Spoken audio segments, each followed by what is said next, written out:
Hey there. In this video, I'm excited to show you how to use the button element. It's a fun way to add a clickable button to your PDF that can take users straight to any URL you want. To change the text on the button, just double-click inside it and type whatever label you want. It can be a static one or dynamic if you prefer. If you're going for a static URL, simply paste it into the Properties panel of the button.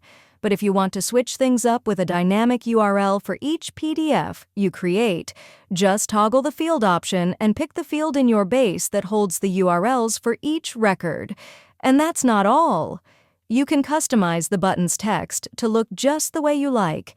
Plus, feel free to adjust the button's layout by aligning it, changing the background color, or even adding an image. You can also get creative with borders and rounded corners if that's your style. Have fun experimenting with it. Can't wait to see you again soon.